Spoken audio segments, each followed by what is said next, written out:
Santiago, capítulo 5. ¿Cómo se manifiesta una fe viva? A. Una exhortación al rico impío. 1. Versículo 1 al 3. El rico y la ilusión de la riqueza. Vamos ahora, ricos. Llorad y aullad por las misericordias que os vendrán. Vuestras riquezas están podridas, y vuestras ropas están comidas de polilla. Vuestro oro y plata están enmohecidos, y su moho testificará contra vosotros, y devorará del todo vuestras carnes como fuego. Habéis acumulado tesoros para los días postreros. A. Vamos ahora, ricos. Santiago ha desarrollado la idea de una necesidad de completa dependencia de Dios. Ahora reprende, de una manera natural, a aquellos que en su mayoría viven independientemente de Dios, los ricos. 1. Aunque Jesús contó a algunas personas ricas entre sus seguidores, como Zaqueo, José de Arimatea y Bernabé, nos vemos obligados a reconocer que las riquezas representan un obstáculo adicional y significativo para el reino. Mateo 19, 23-24. También es cierto que la búsqueda de riquezas es una motivación para todo pecado concebible. Primera de Timoteo 6:10. 2. Les habla no solo como ricos, porque las riquezas y la gracia a veces pueden ir juntas, sino como malvados, no solo por revolcarse en la riqueza, sino por abusar de eso con orgullo, lujo, opresión y crueldad. Paul. B. Llorad y aullad. Con el estilo de un profeta del Antiguo Testamento, Santiago le dice a los ricos que lloren al considerar sus destinos, por las miserias que os vendrán. En la vida por venir, se revelarán sus riquezas como podridas, comidas por la polilla y enmohecidas. 1. Santiago probablemente se está refiriendo a la destrucción de tres tipos de riquezas. La comida estará podrida, corrompida, las ropas estarán comidas de polilla, y el oro y la plata estarán enmohecidos. Cada uno de ellos no es nada en sí mismos. 2. Más que eso, añade Santiago, con un toque dantesco de horror. El moho devorará o corroerá vuestras carnes como fuego. Estás tan atado a tus codiciosas ganancias.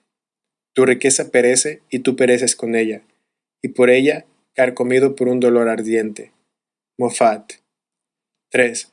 Mejor llorar aquí, donde hay pañuelos de limpieza en manos de Cristo, que tener los ojos azotados en el infierno. Mejor aullar con los hombres que gritan con los demonios. Trap. C.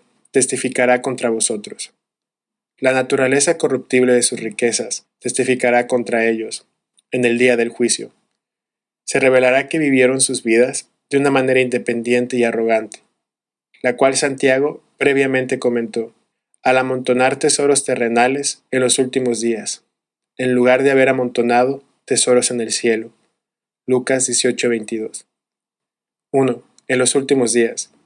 La perdición está representada en frases judías, de gran colorido, y la misma perspectiva inmediata del fin se presenta como una amenaza para los ricos y un consuelo para los pobres oprimidos. Mofat. 2. Versículo 4 al 6. Los pecados de los ricos son condenados. He aquí, clama el jornal de los obreros, que han cosechado vuestras tierras, el cual por engaño no les ha sido pagado por vosotros. Y los clamores de los que habían cegado han entrado en los oídos del Señor de los ejércitos. Habéis vivido en deleites sobre la tierra, y sido disolutos. Habéis engordado vuestros corazones como en el día de matanza. Habéis condenado y dado muerte al justo, y él no os hace resistencia. A. El jornal de los obreros. Por engaño no les ha sido pagado. Habían retenido los salarios de sus trabajadores. Vivían con complacencia y no tenían en cuenta a los demás, como el hombre del relato de Jesús sobre el rico y Lázaro. Lucas 16, 19-31. Habían condenado y asesinado desde su posición de poder. 1. Aplazar el pago es una especie de estafa, ya que despoja al acreedor del beneficio de la mejora, y así se les grava aquí con la injusticia, así como la codicia, ya que vivían de las labores de otros hombres, y hacían pasar hambre a los pobres para enriquecerse. Paul. B. Los clamores de los que habían cegado han entrado en los oídos del Señor de los ejércitos. El título de Señor de Sabá, en Santiago 5:4, no debe confundirse con el título similar de Señor de Sabbat, Señor del Sábado, usado en Marcos 2:28 y Lucas 6:5. En cambio, es una traducción de la idea que subyace al término hebreo Señor de la multitud. Comparar Romanos 9:29 con Isaías 1:9, que significa el Señor de los ejércitos, especialmente en el sentido de ejércitos celestiales y angélicos. Describe a Dios como el guerrero, el comandante en jefe de todos los ejércitos celestiales. 1. El uso de este título tenía por objeto dar una advertencia sobria a estos ricos injustos. Los gritos del pueblo a que habían oprimido habían llegado a oídos del Dios que manda a los ejércitos celestiales, el Dios de la fuerza y el poder y el juicio. 2. La referencia principal es a Yahvé, como el Dios de los ejércitos o de los ejércitos de Israel, y más tarde de los ejércitos del cielo. Los rabinos raramente usan el título, pero Éxodo 3:6 lo conecta con la guerra de Yahvé contra la injusticia, Adamson. 3. Esto es un apelativo frecuente de Dios en el Antiguo Testamento, y significa su poder incontrolable, y los medios infinitamente numerosos, que tienen para gobernar el mundo, defender a sus seguidores y castigar a los malvados. Clark. C. Habéis condenado y dado muerte al justo, y él no os hace resistencia. Muy a menudo, los que son pobres y no tienen poder en este mundo, tienen muy poca satisfacción de la justicia, pero sus clamores son escuchados por Dios, quien garantiza que al final enmendará cada mal y contestará cada injusticia. 1. Habéis condenado y dado muerte al justo, tómelo literal o metafóricamente, de los usureros y extorsionadores, que no solo roban, sino que violan a los pobres que caen en sus redes. Trap. B. Un llamado a la paciencia a la luz del juicio venidero. 1. Versículos 7 al 8. Imiten la paciencia del labrador. Por tanto, hermanos, tener paciencia hasta la venida del Señor. Mirad cómo el labrador espera el precioso fruto de la tierra, aguardando con paciencia hasta que reciba la lluvia temprana y la tardía. Tened también vosotros paciencia, y afirmad vuestros corazones, porque la venida del Señor se acerca. Por tanto, hermanos, tened paciencia. Santiago trajo el asunto del juicio final ante nosotros, en su observación sobre los ricos impiadosos y sus destinos. Ahora llama a los cristianos, especialmente a aquellos que tienen paciencia en las dificultades, a tener paciencia para soportar hasta la venida del Señor.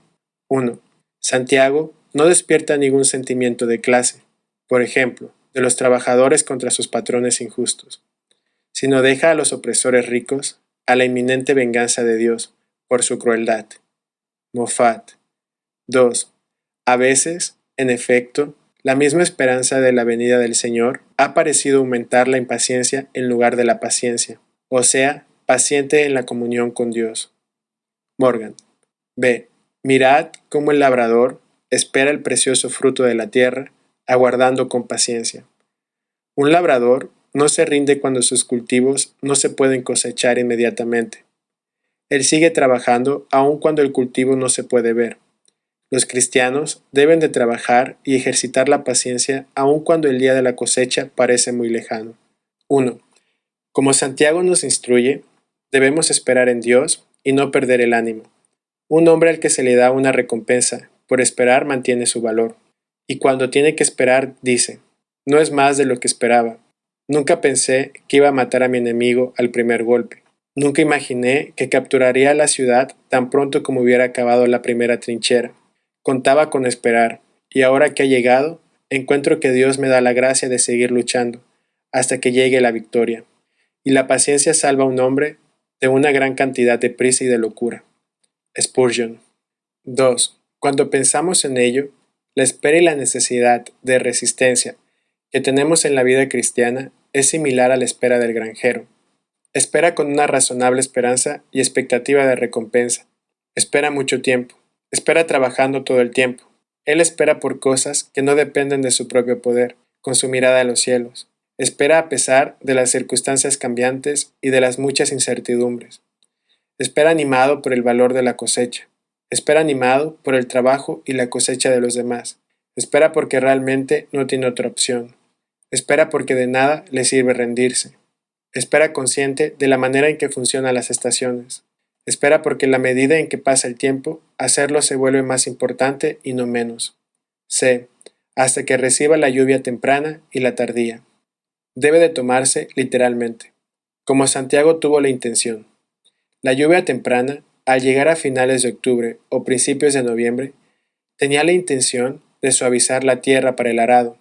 Las lluvias tardías, las cuales llegaban a finales de abril o mayo, tenían la intención de hacer madurar los cultivos, un poco antes de la cosecha. No hay una imagen alegórica en cuanto al derrame temprano o tardío del Espíritu Santo en la Iglesia. 1.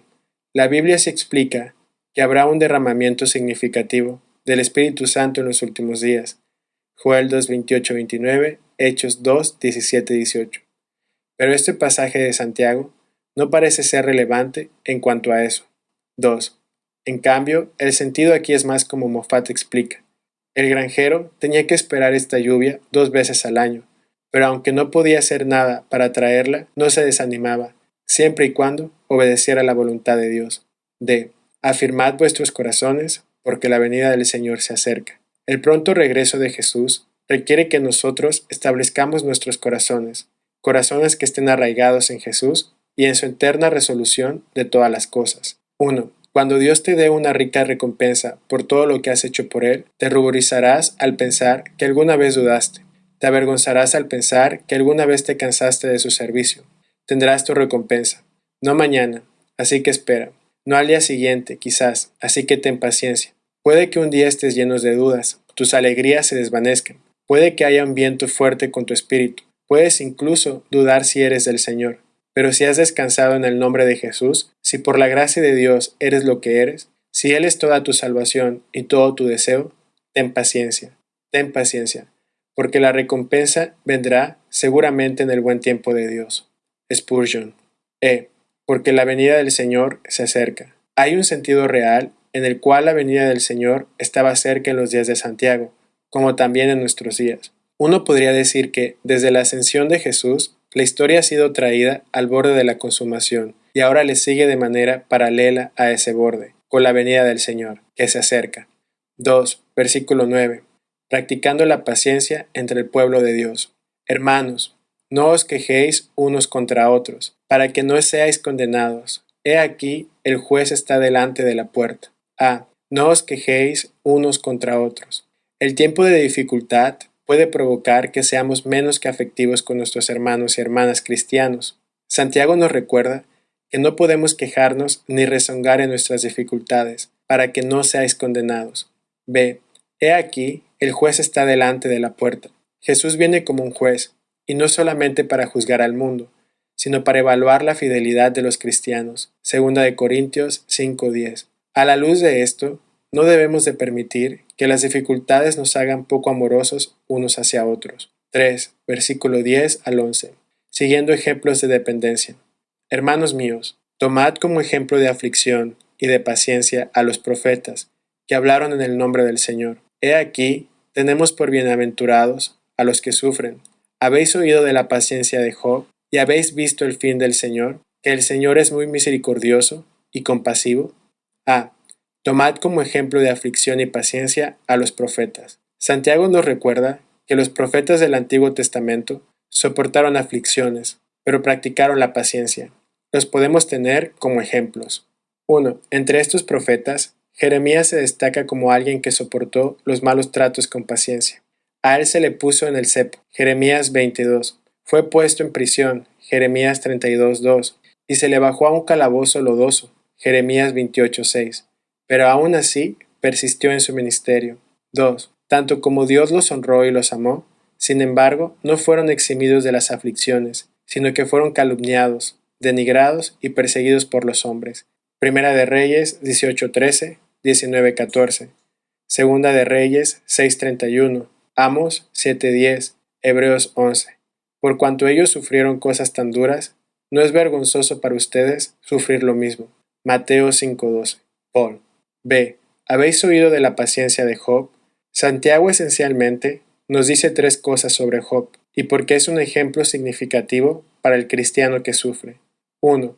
Primero, vemos la perseverancia de Job. Pasajes como Job 1, 20, 22 nos muestra la tremenda perseverancia de este hombre afligido, que se negó a maldecir a Dios a pesar de su sufrimiento severo y misterioso. 2. Vemos también el fin del Señor, lo que habla del objetivo y propósito final de Dios al permitir que el sufrimiento llegue a Job. Tal vez el mayor fin del Señor fue usar a Job como la lección para los seres angelicales, incluso como Dios promete usar a la iglesia. Efesios 3, 10, 11. Cuando entendemos que Dios tiene un propósito bueno, aún las cosas dolorosas se ponen en una perspectiva diferente. Si un hombre me atacara con un cuchillo, lo resistiría con todas mis fuerzas, y lo consideraría una tragedia si lograra atacarme. Pero si un cirujano viene a mí con un cuchillo, le doy la bienvenida a él y al cuchillo, que me abra, incluso más que el atacante del cuchillo, porque sé que su propósito es bueno y necesario. Spurgeon. 3. Vemos además que el Señor es muy misericordioso y compasivo. Esto no es inmediatamente percibido en la historia de Job. Podemos pensar rápidamente que Dios fue cruel con Job. Sin embargo, cuando meditamos, podemos ver que Dios fue realmente muy misericordioso y compasivo. Dios fue muy misericordioso y compasivo con Job porque solo permitió el sufrimiento por una buena razón. Dios fue muy misericordioso y compasivo con Job porque restringió lo que Satanás podía hacer contra Job. Dios fue muy misericordioso y compasivo con Job porque lo sostuvo con su mano invisible a través de todo su sufrimiento. Dios fue muy misericordioso y compasivo con Job porque en todo el proceso Dios usó al mismo Satanás. Al final de todo, Dios había logrado algo maravilloso, hacer de Job un hombre mejor y más bendecido que nunca. Recuerda que por muy bueno que fuera Job al principio del libro, era un hombre mejor al final de este. Era mejor en carácter, más humilde y más bendecido que antes. 4. Cuando miramos toda la vida de Job, vemos que el Señor, en su misericordia, lo sacó de todo con una ventaja indescriptible. Aquel que fue probado, con una mano sostenida por la otra, cualquiera que fuera el fin de Satanás para tentar al patriarca, Dios tenía un fin que cubría y rodeaba al del destructor, y ese fin fue cumplido en el tiempo, desde la primera pérdida que ocurrió entre los bueyes hasta la última burla de sus tres acusadores. Spurgeon. 5. Que el Señor es muy compasivo. Desearía que todos pudiéramos leer el griego original, porque esta palabra, el Señor es muy compasivo, es especialmente notable. Significa literalmente que el Señor tiene muchas entrañas o un gran corazón, y por lo tanto indica gran ternura. Spurgeon. 4. Versículo 12. Una exhortación a la luz del juicio venidero ante Jesús. Pero sobre todo, hermanos míos, no juréis, ni por el cielo, ni por la tierra, ni por ningún otro juramento, sino que vuestro sí sea sí, y vuestro no sea no, para que no caigáis en condenación. A. No juréis. Los judíos de los tiempos de Santiago hacían distinciones entre juramentos obligatorios y juramentos no obligatorios. Los juramentos que no incluían el nombre de Dios eran considerados como no obligatorios, y el utilizar dichos juramentos era como estar cruzando los dedos detrás de tu espalda mientras decías la mentira. Son estos juramentos los que Santiago condena. La Biblia no prohíbe jurar, solamente el hacer juramentos que llevan decepción, falta de sabiduría y ligereza. En ocasiones, Dios mismo hace juramentos. Lucas 1:73, Hebreos 3:11, Hebreos 6:13. 2. No está prohibido jurar, como tampoco lo está en Mateo 5:34, porque los juramentos son utilizados por los hombres santos tanto en el Antiguo como en el Nuevo Testamento. Génesis 21:23, 24, 24:3, 26:28, Primera de Reyes 17:1-2, Segunda de Corintios 1:23, Gálatas 1:20. Y el uso de un juramento es permitido y aprobado por el mismo Dios. Salmo 15:40, Hebreos 6:16. Pero son frecuentes o habituales en el discurso ordinario juramentos falsos, imprudentes, vanos, sin causa justa. Paul. B. No juréis ni por el cielo, ni por la tierra, ni por ningún otro juramento. Santiago de nuevo repite las enseñanzas de Jesús en el Sermón del Monte. Mateo 5:34-37. La necesidad de jurar o hacer juramentos más allá de un simple y claro sí o no, traiciona la debilidad de tu palabra. Esto demuestra que no hay suficiente peso en tu propio carácter para confirmar tus palabras. C. Para que no caigas en condenación. Esta falta de carácter será expuesta en el tribunal de Cristo. Esto nos motiva a prepararnos más para aquel juicio por medio de hablar con integridad. 1. Esta amonestación puede parecer fuera de contexto para nosotros. Sin embargo, probablemente Santiago la anotó como un pensamiento posterior, para enfatizar la advertencia de Santiago 5:9. En el acoloramiento o la irritación había una tentación de maldecir y jurar violenta y profanamente. Moffat. C. Exhortaciones para que los cristianos se cuiden unos a otros. 1. Versículo 13 al 14. ¿Cómo satisfacer las necesidades que se levantan entre los cristianos? ¿Está alguno entre vosotros afligido? Haga oración. ¿Está alguno alegre? Cante alabanzas. ¿Está alguno enfermo entre vosotros? Llame a los ancianos de la iglesia y oren por él, ungiéndole con aceite en el nombre del Señor. A. El afligido necesita oración.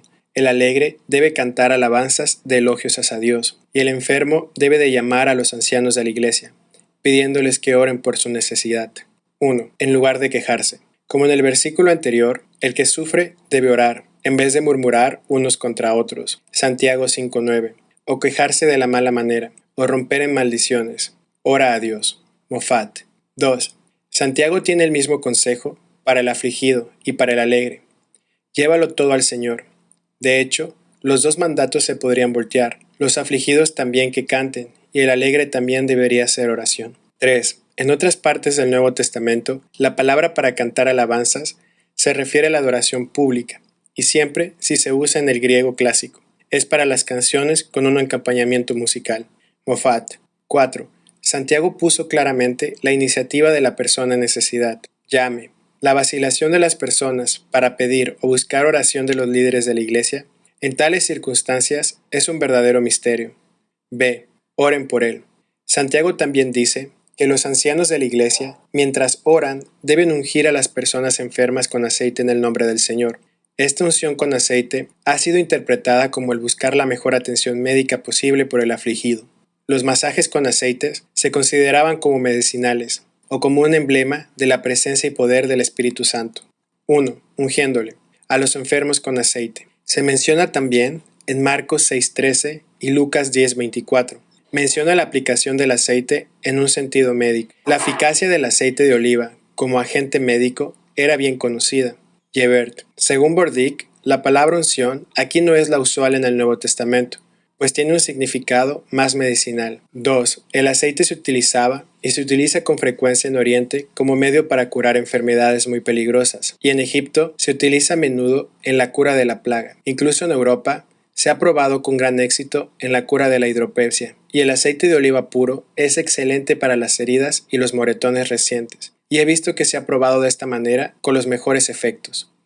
Santiago desea que se usen medios naturales mientras buscan en Dios una bendición especial, y ningún sabio lo enfocaría de otra manera. Clark. 3. La Iglesia Católica Romana mutó este mandamiento de ungir a los enfermos en el sacramento de la extrema unción, que alguien administraba para preparar a los enfermos para la muerte. Algo que Santiago tenía la intención de que se empleara para sanar, fue convertido en una preparación para la muerte.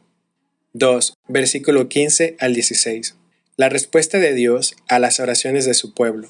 Y la oración de fe salvará al enfermo, y el Señor lo levantará, y si hubiere cometido pecados, le serán perdonados. Confesad vuestras ofensas unos a otros, y orad unos por otros, para que seáis sanados. La oración eficaz del justo puede mucho. A. Y la oración de fe salvará al enfermo. Muchos se han preguntado si Santiago aquí garantiza sanidad para el enfermo, al que ha extendido una oración con fe. Algunos han interpretado la idea detrás de salvará al enfermo, no como una sanidad en particular, y la idea de levantará como una referencia de la resurrección final. La referencia a los pecados, ser perdonados, se añade a la idea de que Santiago está considerando la obra y la sanidad espiritual, y no necesariamente una sanidad física. 1. Sin embargo, el contexto de la declaración exige que Santiago no excluya la sanidad física como respuesta a la oración, aunque parece significar algo más amplio que solo una sanidad física. Deberíamos orar por los demás con fe. esperando que Dios lo sane, y luego dejar el asunto en manos de Dios. 2. Claramente, Dios no concede una sanidad inmediata para cada oración de fe, y las razones están escondidas en el corazón y la mente de Dios. Sin embargo, muchos no se curan simplemente porque no se ofrece ninguna oración de fe. El mejor enfoque para orar por los enfermos es orar con humilde confianza en que serán sanados, a menos que Dios, clara y poderosamente, deje claro que esa no es su voluntad. Habiendo orado, simplemente dejemos el asunto en manos de Dios. 3. A menudo no hacemos una oración de fe por preocupación por la reputación de Dios si no hay sanidad. Debemos recordar que Dios es lo suficientemente grande como para manejar su propia reputación.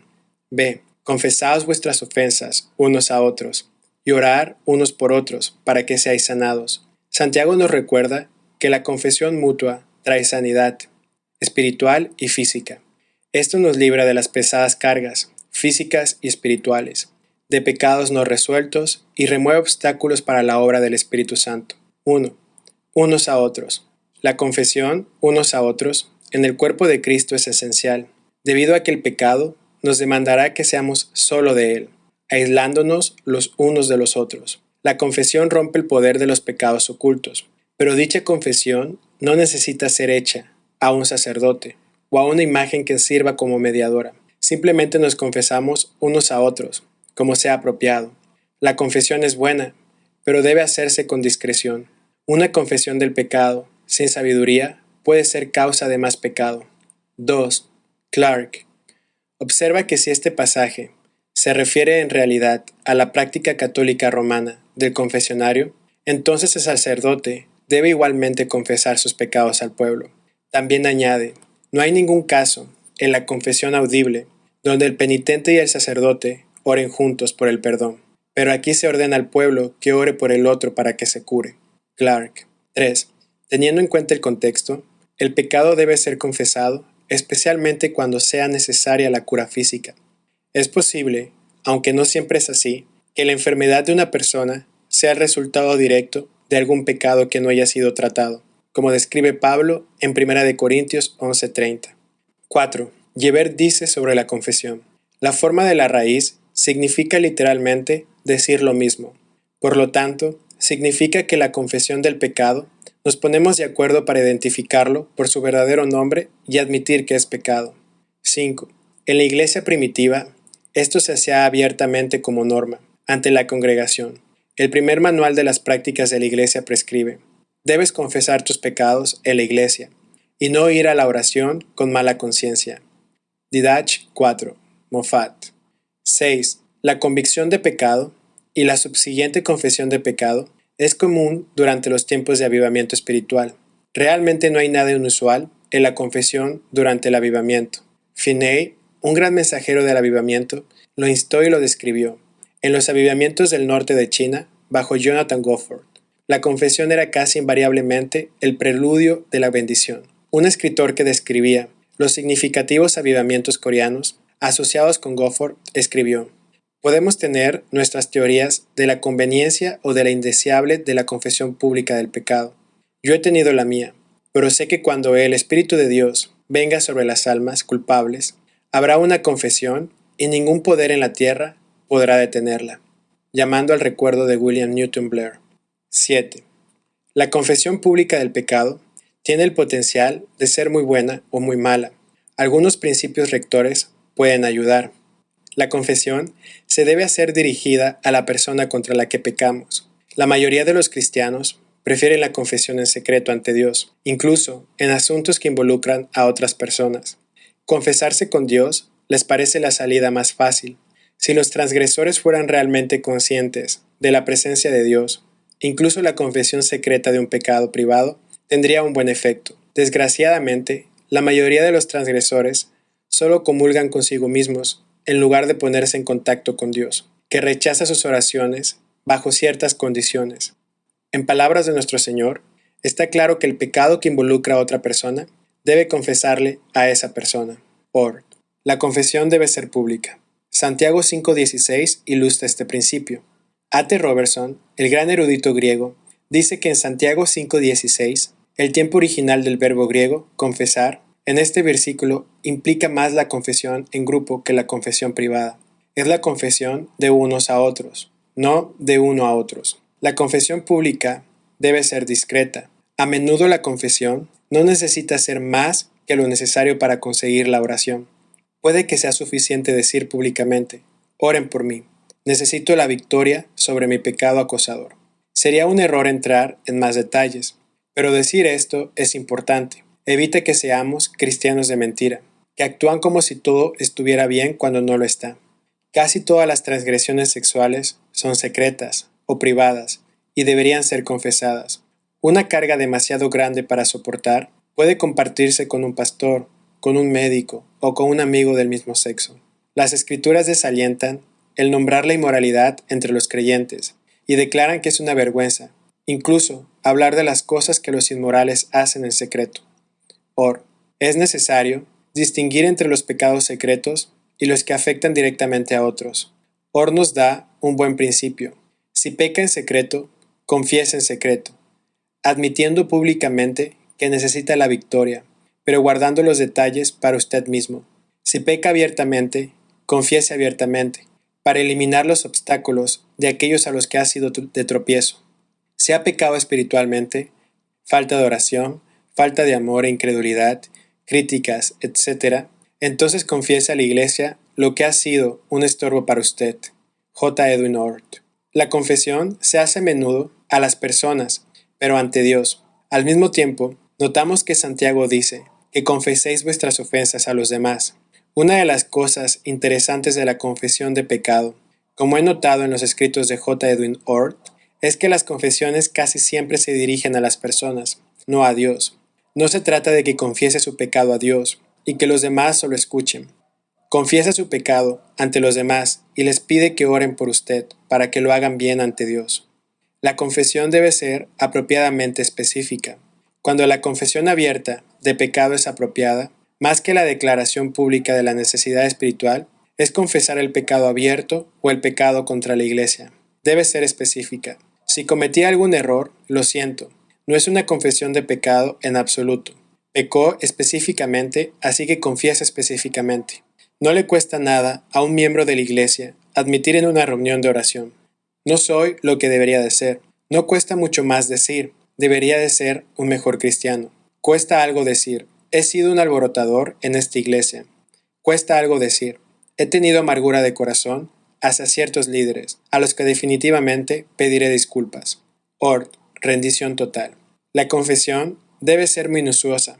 Algunas confesiones no son minuciosas, son demasiado generales. No se hacen a las personas involucradas. Descuidan completamente la restitución necesaria o no prevén una conducta diferente en la que se abandona el pecado. Son esfuerzos para experimentar un alivio psicológico. La confesión debe tener honestidad e integridad. Si nos confesamos sin intención de luchar contra el pecado, nuestra confesión no es completa y se burla de Dios. Se cuenta la historia de un irlandés que confesó a su sacerdote que había robado 2 bolsas de patatas. El sacerdote había oído los rumores por el pueblo y le dijo al hombre: Mike, he oído que solo fue un saco de patatas robado del mercado. El irlandés respondió: es verdad, padre, pero fue tan fácil que planeó robarme otra mañana, por la noche. Evite la confesión falsa. La confesión sin verdadero quebrantamiento o dolor, si no es profundamente real, no sirve de nada. No hay que temer que la confesión pública de los pecados se salga de control.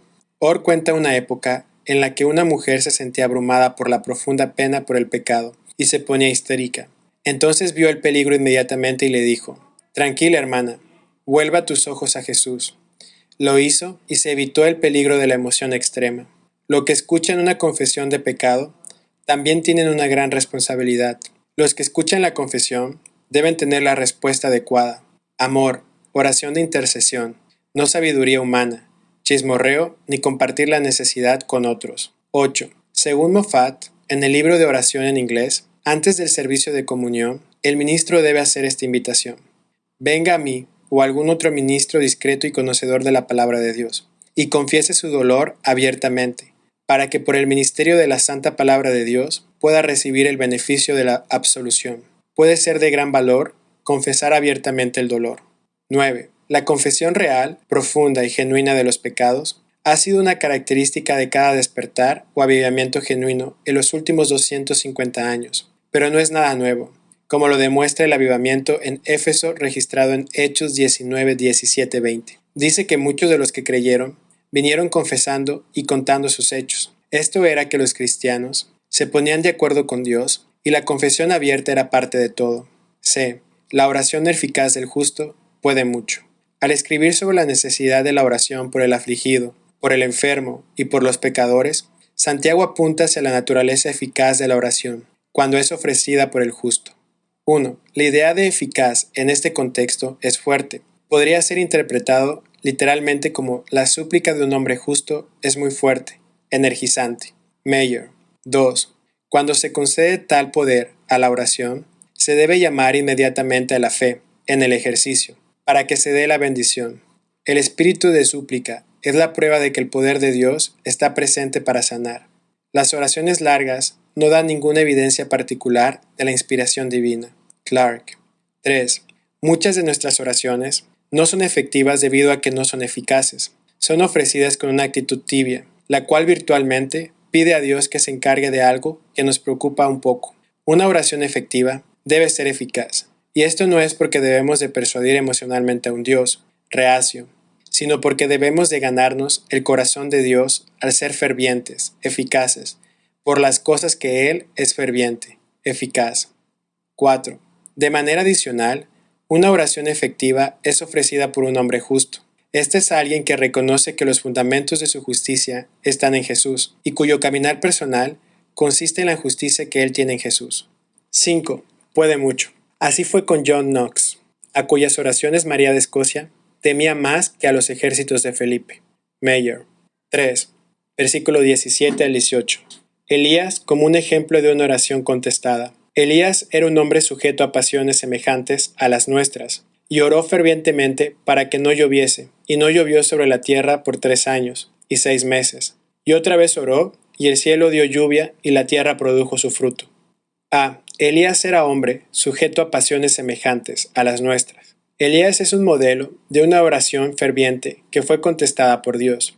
Su efectividad en la oración se extendió aún al clima, pero esto muestra que el corazón de Elías estaba en sincronía con el corazón de Dios. Él oró para que la lluvia se detuviera y comenzara debido a que sentía que estaba en el corazón de Dios en cuanto a su trato con Israel. B. Oró fervientemente. Él literalmente oró con oración. El verdaderamente orar, por definición, es orar fervientemente. 1. Oraba con oración. Un hebraísmo para denominar a quien oraba fervientemente. Clark. C. Si Elías era hombre sujeto a pasiones semejantes a las nuestras, entonces nosotros podemos ser hombres con el poder de la oración como él. 4. Versículo 19 al 20. Ayudando a un hermano en pecado. Hermanos, si alguno de entre vosotros se ha extraviado de la verdad, y alguno le hace volver, sepa que el que haga volver al pecador del error de su camino, salvará de muerte un alma, y cubrirá multitud de pecados. A. Si alguno de entre vosotros se ha extraviado de la verdad. Habiendo introducido los tópicos del pecado y la confesión, Santiago nos recuerda la necesidad de confrontar a aquel que se ha extraviado de la verdad. El estar extraviado de la verdad es una buena imagen. La mayoría de las personas no se extravían deliberadamente, solamente ocurre. Sin embargo, esto los mantiene alejados y los pone en peligro. 1. Lea el versículo y verá que se refiere a un reincidente visible de la Iglesia de Dios. Las palabras, si alguno de vosotros, deben referirse a un cristiano profeso. Spurgeon. B. Alguno le hace volver. Esto nos muestra que Dios usa instrumentos humanos para hacer retroceder a los pecadores de los errores de su camino. Pero Dios no necesita usar tales instrumentos humanos, y a veces no lo hace. El apóstol Pablo, o mejor dicho, Saulo de Tarso, no se convirtió a través de ningún instrumento humano, salvo quizás las oraciones del mártir moribundo Esteban por él. Nadie le predicó. Sin embargo, Jesús decidió encontrarse con él directamente. 1. Una de las razones por las que Dios usa instrumentos humanos es porque le da más gloria que si hiciera su trabajo por sí mismos. De esta manera, Dios es como un obrero hábil que hace cosas increíbles, usando las peores herramientas. Siguiendo el mismo patrón, Dios usa vasijas de barro para que sean recipientes de su gloria. 2. La mayoría de las personas han sido convencidas por la piadosa conversación de las hermanas, por el santo ejemplo de las madres, por el ministro, por la escuela sabatina o por la lectura de tratados o la revisión de las escrituras. No creamos, pues, que Dios trabajará a menudo sin instrumentos. No nos sentemos en silencio y digamos, Dios hará su propia obra. Es cierto que lo hará, pero hace su obra usando a sus hijos como instrumentos. Spurgeon. 3. En esta línea, no podemos decir que cuando nos negamos a ponernos al servicio de Dios, débiles y fracasados, como somos, le robamos de hecho parte de su gloria. Él puede glorificarse a sí mismo a través de un vaso frágil como usted. Debería dejar que lo haga. 4. Puede que no parezca tan brillante traer de vuelta a un reincidente como reclamar a una ramera o a un borracho, pero a los ojos de Dios no es un pequeño milagro de la gracia, y al instrumento que lo ha realizado no le dará un pequeño consuelo. Buscad, pues, hermanos míos, a los que fueron de nosotros, pero se han alejado de nosotros. Buscad a los que se quedan en la congregación, pero han deshonrado a la iglesia y se han alejado de nosotros, porque no podemos soportar su inmundicia. Buscadlos con oraciones y lágrimas y súplicas, y es posible que Dios les conceda el arrepentimiento para que se salven. Spurgeon. C. El que haga volver al pecador del error de su camino, salvará de muerte un alma y cubrirá multitud de pecados. Hay una bendición para aquel que ama a su hermano y lo confronta, y lo hace volver del error de su camino. Él ha salvado de muerte un alma y ha cubierto multitud de pecados. 1. Esto habla poderosamente de la restauración que es posible para los que han pecado. Sé de hombres de buena reputación en el ministerio del Evangelio que hace 10 años cayeron en pecado, y eso se nos ha echado en cara hasta hoy. ¿Habla usted de ellos? Se les informa de inmediato. Vaya, hace 10 años hicieron tal y tal cosa. Hermanos, los hombres cristianos deberían avergonzarse de sí mismos por sacar a relucir cosas que pasaron hace tanto tiempo. Verdaderamente, podemos ser más prudentes en nuestros tratos, porque reprochar a un hermano caído por lo que hizo hace tanto tiempo es contrario al espíritu de Juan, que fue tras Pedro 3 días después de haber negado a su maestro, con juramentos y maldiciones. Spurgeon. 2. Santiago concluye con esto, porque esto es exactamente lo que ha tratado de hacer a través de esta carta retadora, confrontar a aquellos que se han extraviado de una fe viva para tratar de salvar sus almas de la muerte, al demandarles que no solamente escuchen la palabra, sino que la practiquen, debido a que una fe viva tendrá su demostración. 3. Así que la homilía termina abruptamente, incluso más abruptamente que la primera epístola de Juan, sin ninguna palabra final de despedida a los lectores, abruptamente, pero no ineficazmente. Los escritores de la sabiduría, en los que se basa, también terminan como repentinamente. Moffat.